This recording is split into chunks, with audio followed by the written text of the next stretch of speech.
الحمدللہ رب العالمین والصلاة والسلام علی رسول الکریم اما بعد فاعوذ باللہ من الشیطان الرجیم بسم اللہ الرحمن الرحیم یا ایہا الذین آمنوا اتقوا اللہ وابتغوا الیہ الوسیلہ صدق اللہ و مولانا العظیم۔ سورہ مائدہ سورت نمبر 5 آیت نمبر 35۔ آج کا جو درس قائد میں ہمارا عقیدہ اہل سنت ہے وہ ہے محبوبان خدا کا وسیلہ۔ سوال یہ ہے کہ اللہ کی بارگاہ میں انبیاء اور اولیاء کرام، انبیاء علیہ السلام اور اولیاء کرام کا وسیلہ پیش کرنا قرآن و حدیث سے ثابت ہے؟ جواب: جی ہاں، وسیلہ کا ثبوت قرآن و حدیث اور کتب اسلاف میں موجود ہے۔ اس پر کئی اقوال، آیات، احادیث موجود ہیں۔ سب سے پہلے جو میں نے آپ کے سامنے آیت کریمہ تلاوت کی سورہ مائدہ کی آیت نمبر 35، اللہ تعالیٰ شاہ فرماتا ہے یا ایھا الذین آمنوا اتقوا اللہ وابتغوا الیہ الوسیلہ، اے ایمان والو اللہ سے ڈرو اور اس کی طرف وسیلہ ڈھونڈو۔ اب اس سے آیت کریمہ میں تفسیر روح البیان کے اندر لکھا ہوا ہے اعمال کا مقبول ہونا یقینی بات نہیں ہے۔ جب ان کا وسیلہ بنا سکتے ہیں تو وہ ہستیاں جو اللہ کی بارگاہ میں یقیناً مقبول ہیں تو ان کا وسیلہ بدرجہ اولا بنانا جائز ہے۔ اعمال کا وسیلہ بنانا حدیث مبارکہ میں نیک اعمال کو اللہ کی بارگاہ میں بطور وسیلہ پیش کر سکتے ہیں۔ حدیث مبارکہ میں ہے، مفہوم ہے، 3 شخص جب جنگل میں جا رہے تھے تو اب کیفیت ایسی ہوئی کہ تینوں شخصوں، بارش ہوئی، بکریاں وغیرہ اپنی چرا رہے تھے، وہ ایک غار کے اندر چلے گئے۔ آنن فانن ایسا ہوا کہ وہ ایک بہت بڑی چٹان آئی کہ جس نے اس غار کے منہ کو بند کر دیا کہ بیسیوں لوگ بھی اسے ہلا نہیں سکتے تھے، اتنی بڑی چٹان تھی۔ اب تینوں نے مشورہ کیا کہ اب اس چٹان سے باہر نکلنے کا، سوراخ سے، اس غار سے باہر نکلنے کی صورت کیا ہے؟ تینوں نے مشورہ کیا کہ اللہ کی بارگاہ میں اپنے اپنے نیک اعمال کا وسیلہ پیش کرتے ہیں۔ اب ہر ایک نے اپنے اپنے نیک اعمال کو یاد کیا۔ سب نے کہا اپنے سب سے اچھے نیک اعمال کو، جس کو تم سمجھتے ہو کہ یہ اللہ کی بارگاہ میں مقبول ہے اور خالص اللہ کے لیے ہے، اس کا وسیلہ اللہ کی بارگاہ میں پیش کرو۔ ایک نے وسیلہ پیش کیا، یا اللہ پاک میرے ماں باپ بوڑھے ہیں اور میری کیفیت یہ تھی کہ میں جب بکریاں چراتا ہوں، جب جاتا ہوں اور جا کر سب سے پہلے بکریوں کا دودھ دوہتا ہوں، تب تک اپنے بچوں کو دودھ نہیں دیتا جب تک اپنے ماں باپ کی خدمت نہ کروں، ان کے دودھ پلا نہ دوں۔ یا اللہ یہ میرا عمل صرف تیری رضا کے لیے ہوتا ہے۔ ایک مرتبہ ایسا ہو مجھے تاخیر ہوگی، میں گھر گیا، میرے چھوٹے چھوٹے بچے بلبلاتے رہے بھوک سے، لیکن میں نے دودھ دویا اور ماں باپ کے پاس گیا تو میرے ماں باپ سو گئے۔ یا اللہ میں ساری رات ان کے پاس کھڑا رہا کہ یہ جاگیں گے، پہلے میرے ماں باپ دودھ پئیں گے، بعد میں میرے بچے پئیں گے۔ یا اللہ فقط یہ تیری رضا کے لیے تھا، اور میرے بچے روتے روتے سو گئے۔ یا اللہ یہ تیری رضا کی خاطر تھا، تیری دی ہوئی تعلیم کے مطابق تھا۔ یا اللہ پاک اگر یہ میرا عمل تیری بارگاہ میں مقبول ہے تو غار کے آگے سے چٹان کو ہٹا دے۔ جو ہی اس نے یہ وسیلہ پیش کیا، چٹان تھوڑی سی سرک گئی، لیکن اتنی تھی کہ بندہ نکل نہیں سکتا تھا۔ پھر دوسرے نے اپنا عمل پیش کیا، یا اللہ پاک میرے پاس ایک شخص آیا تھا مزدوری کرنے کے لیے، اس نے مزدوری کی لیکن اپنی مزدوری لے کر نہیں گیا، تیزی میں کہیں چلا گیا، میں اسے ڈھونڈا مجھے نہ ملا۔ اس کی مزدوری کے جو پیسے بنتے تھے، یا اللہ پاک میں نے اس کی ایک بکری خرید لی، اور اس بکری میں اتنی برکت تو نے عطا کی کہ وہ ایک اجڑ بن گیا، ایک ریوڑ بن گیا۔ یا اللہ پاک سالوں بعد وہ شخص واپس آیا، اس نے کہا میں نے اتنے سال پہلے تیرے پاس مزدوری کی تھی، آج میرے حالات بڑے خراب ہیں، وہ مزدوری مجھے دے دے۔ یا اللہ پاک میں نے اس سے کہا کہ یہ پوری بکریوں کا ریوڑ تیرا ہے، تو اسے لے کے چلا جا۔ نے کہا مجھ سے مذاق نہ کرو، مجھے مزدوری تھوڑی سی بنتی ہے وہ دے دو۔ تو میں نے عرض کی کہ میں تم سے مذاق نہیں کرتا، خدا کی قسم یہ تیری مزدوری ہے، اس پیسوں سے بکری خریدی تھی، رب نے اتنی برکت دی یہ ریوڑ بن گیا ہے، یہ ساتھ لے جا اور یا اللہ اس نے وہ بکریوں کے ریوڑ کو خوشی خوشی ہانکتے ہوئے اپنے ساتھ لے گیا، یا اللہ اتنا سال میں نے اس کی مزدوری کی جو بکری خریدی، اس کو پالا، اس کا ریوڑ بنا، اس کی حفاظت کی، یا اللہ فقط تیری رضا کے لیے تھا۔ یا اللہ اگر تیری بارگاہ میں یہ مقبول ہے تو چٹان کو آگے سے ہٹا دے۔ اب اس نے یہ وسیلہ پیش کیا تو اس وسیلے کی برکت سے، اعمال کے وسیلے کی برکت سے اللہ تبارک و تعالیٰ نے اس چٹان کو تھوڑا سا اور سرکا دیا، لیکن ابھی بھی بندے گزر نہیں سکتے تھے۔ پھر تیسرے نے وسیلہ پیش کیا، اس کا مفہوم اس طرح ہے، یا اللہ پاک ایک عورت تھی جس پر میں عاشق تھا، اور کیفیت ایسی تھی کہ ایک وقت ایسا ہے اس کی شادی ہوگی، اس کے بچے ہو گئے، اس پر اتنی غربت آئی کہ وہ اپنے بچوں کی بھوک پیاس دیکھ نہ سکی، میرے پاس قرض لینے آئی، مانگنے آئی۔ میں نے اس سے کہا کہ معاذ اللہ ثم معاذ اللہ میرے ساتھ منہ کالا کرو تو تمہیں میں اتنی چیزیں دے دوں گا۔ اب اس کے سامنے اپنے بچوں کی بھوک پیاس تھی، میرے سامنے آئی، جب میں اس کے قریب جانے لگا تو وہ کانپنے لگی اور کہنے لگا اللہ سے ڈر، اللہ دیکھ رہا ہے۔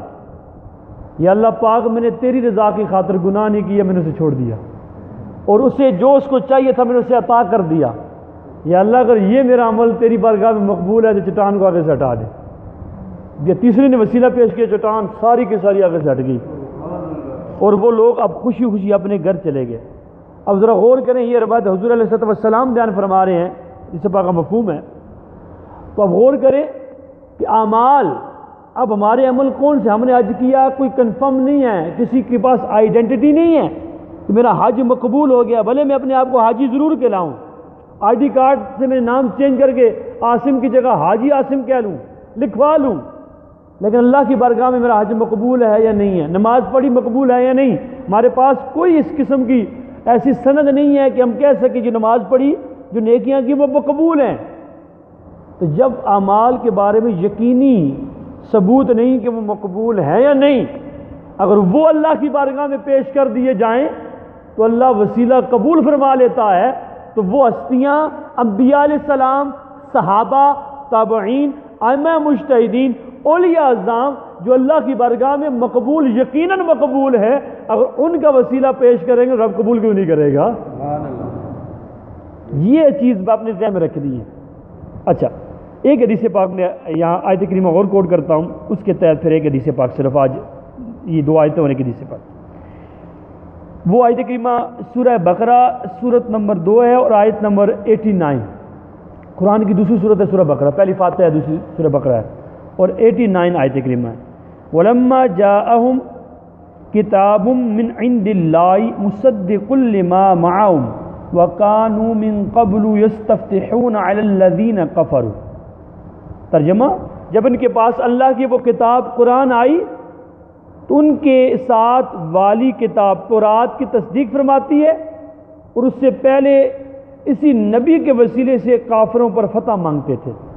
اس آیت کی تفسیر کے اندر امام ابن جریر طبری، جن کا متوفہ جو ہیں 310 سنہ ہجری ہے، تفسیر طبری کے اندر فرماتے ہیں یہودیوں کا یہ طریقہ تھا، جب سرکار علیہ السلام دنیا میں مبعوث نہیں ہوئے تھے، وہ جب بھی عرب کے قبیلے اوس اور خزرج سے جنگ کرتے تھے تو وہ اللہ کی بارگاہ میں سرکار دو عالم صلی اللہ تعالی وسلم کا وسیلہ پیش کرتے تھے۔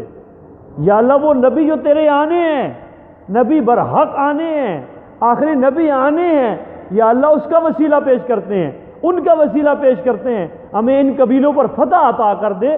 تو اب وہ اللہ کے محبوب کا وسیلہ حضور دنیا میں تشریف نہیں لائے، یہودی پہلے مانگتے تھے، اس وسیلے سے اللہ انہیں فتح عطا فرما دیا کرتا تھا۔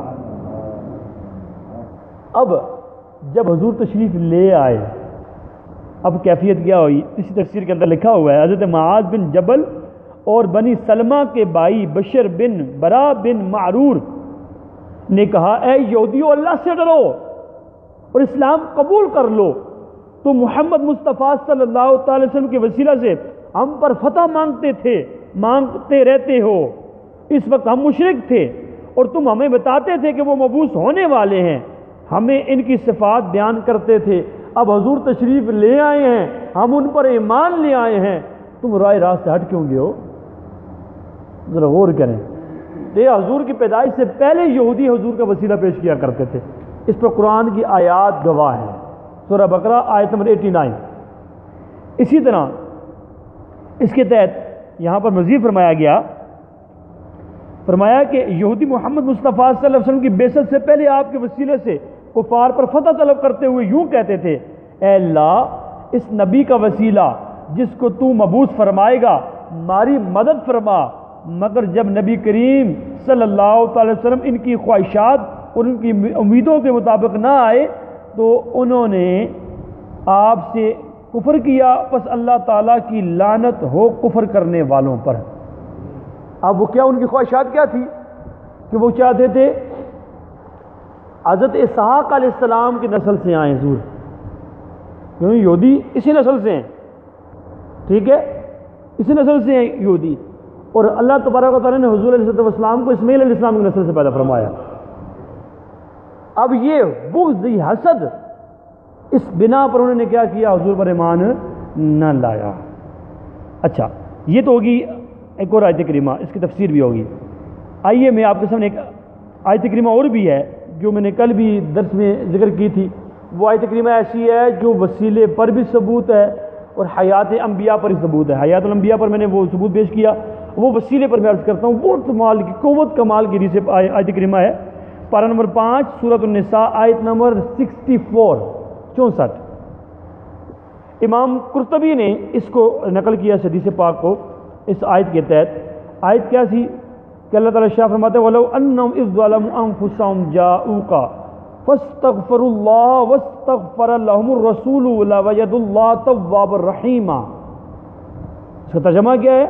اگر وہ اپنی جانوں پر ظلم کر بیٹھیں تو اے محبوب وہ آپ کی بارگاہ میں آ جائیں اور اللہ سے معافی مانگیں چاہیں، اور رسول بھی ان کے لیے استغفار کریں تو اللہ تعالیٰ کو بخشنے والا مہربان پائیں گے۔ اس آیت کے تحت امام طبری نے ایک حدیث پاک نقل کی ہے، اور اس طرح اس حدیث کے راوی ہیں مولا کائنات کرم اللہ وجہ الکریم۔ آپ فرماتے ہیں حضور کے ظاہری وصال کے بعد اب سوال پیدا ہوتا ہے، جی حضور کے زندگی میں تو وسیلہ بنا سکتے ہیں، حضور کا ظاہری وصال ہو گیا اب وسیلہ نہیں بنا سکتے۔ یہ حضور کے وصال کے 3 دن کے بعد کی روایت ہے، اور راوی بھی کون ہے؟ مولا کائنات کرم اللہ وجہ الکریم، جن کے بارے میں حضور فرماتے ہیں انا مدینۃ العلم وعلی بابها، میں علم کا شہر ہوں، علی اس کا دروازہ ہے۔ میں علم کا شہر ہوں، علی اس کا دروازہ ہے۔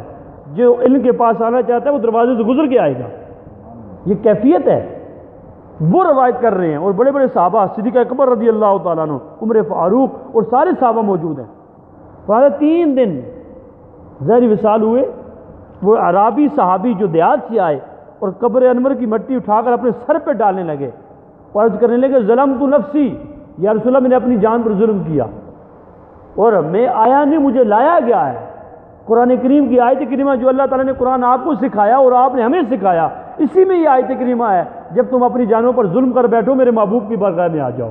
یا رسول اللہ میں آ گیا ہوں، اور رب فرماتا ہے اللہ کی بارگاہ میں استغفار کرو، میرا محبوب بھی تمہارے لیے استغفار چاہے تو اللہ کو بخشنے والا مہربان پاؤ گے۔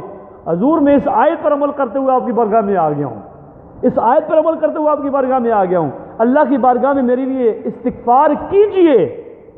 تو مولا کائنات کرم اللہ جل کریم فرماتے ہیں خدا کی قسم قبر انور سے آواز آنے لگی، ونودی من فی القبر، قبر سے آواز آئی قد غفر لک، اے میرے صحابی جا اللہ نے تیری بخشش فرما دی ہے، اللہ نے تیری بخشش فرما دی۔ یہ آیت کریمہ اور اس کے تحت یہ حدیث مبارکہ، یہ دلیل 2 چیزوں کی ہے، 2 عقیدے ثابت ہوتے ہیں۔ ایک تو یہ سارے صحابہ کا عقیدہ یہ ہے انبیاء زندہ ہیں، اس لیے سرکار دو عالم صلی اللہ علیہ وسلم کے صحابہ جید کھڑے ہیں اور وہ عرابی صحابی باہر آ کے حضور سے کلام کر رہے ہیں، تو پتہ چلا صحابہ کا عقیدہ کیا، انبیاء کیا ہوتے ہیں، زندہ ہوتے ہیں۔ پھر صحابہ کا دوسرا عقیدہ یہ ہے کہ یہاں پر انبیاء زندہ ہیں تو انبیاء سے مانگا جائے تو انبیاء ظاہری وصال کے بعد بھی ایسے عطا کرتے ہیں جیسے زندگی میں عطا فرماتے ہیں۔ اور تیسرا عقیدہ یہ ہے کہ انبیاء کا وسیلہ اللہ کی بارگاہ میں مقبول ہے، نبیوں کا وسیلہ مقبول ہے، محبوبان خدا کا وسیلہ مقبول ہے، اللہ کی بارگاہ میں جو برگزیدہ ہیں ان کا وسیلہ اللہ کی بارگاہ میں کیا ہے، مقبول ہے۔ اگر یہ عقیدہ نہ ہوتا تو صحابہ روک لیتے تم کیوں کر رہے ہو؟ اللہ سے مانگو، اللہ بخشنے والا ہے، اللہ معاف کرنے والا ہے، حضور کا وسیلہ کیوں پیش کر رہے ہو؟ تو سب صحابہ نے یہ آیت کریمہ پڑھی ہوئی تھی، قرآن حضور سے سیکھا ہوا تھا، تفسیر حضور سے سیکھی ہوئی تھی، تو سب کو پتا تھا قرآن بھی یہی کہہ رہا ہے، اپنی جانوں پر ظلم کر بیٹھو، میرے محبوب کی بارگاہ میں آ جاؤ اور اللہ کی بارگاہ میں استغفار کرو، میرا محبوب بھی تمہارے لیے بخشش کا سوال کرے گا تو اللہ کو بخشنے والا مہربان پاؤ گے۔ تو پتہ چلا صحابہ کا عقیدہ یہ بھی ہے کہ اللہ کی بارگاہ میں جب اللہ کے برگزیدہ بندوں کا وسیلہ پیش کیا جاتا ہے تو اللہ پھر دعاؤں کو رد نہیں فرماتا، قبول فرما لیتا ہے، پھر قبول فرما لیتا ہے۔ اعلیٰ حضرت نے بات ہی ختم کر دی، فرمایا آج لے ان کی پناہ، آج مدد مانگ ان سے، آج لے ان کی پناہ، آج مدد مانگ ان سے، پھر نہ مانیں گے گر قیامت میں تم مان گیا۔ قیامت میں سارے مان جائیں گے حضور کی عظمت کو دیکھ کر، سارے کے سارے اپنے پرائے مان جائیں گے۔ فرمایا اس وقت ماننا کام نہیں آئے گا، دنیا میں لے ان کی پناہ، دنیا میں انہیں وسیلہ بنا، دنیا میں ان کی شفاعت کا طلبگار بن، دنیا میں ان پر درود پڑھ، دنیا میں ان کا ادب بجا لا۔ کل قیامت میں مانے گا، دنیا میں نہیں مانا تو پھر وہ حضور نہیں مانیں گے۔ آج ماننا ہے، آج انہیں راضی کرنا ہے، آج لے ان کی پناہ، آج مدد مانگ ان سے، پھر نہ مانیں گے گر قیامت میں تم مان گیا۔ اللہ تعالیٰ کی بارگاہ میں دعا ہے اللہ تعالیٰ ہم سب کے عقائد کی حفاظت فرمائے، ہمارے ایمان کی حفاظت فرمائے۔ اللہ تبارک و تعالیٰ ہمیں اسی عقائد اہل سنت جو صحابہ کے عقیدے ہیں ان پر قائم رہتے ہوئے دنیا سے ایمان و سلامتی کی موت عطا فرمائے۔ اس درس کو انشاءاللہ آگے کنٹینیو رکھیں گے، احادیث مبارکہ بھی ہے، صحابہ کے اقوال ہیں، بزرگان دین کے اقوال ہیں، انشاءاللہ اس کو تفسیر کے ساتھ سنیں گے۔ اللہ کی بارگاہ میں دعا ہے سنا عمل کرنے کی توفیق عطا فرمائے۔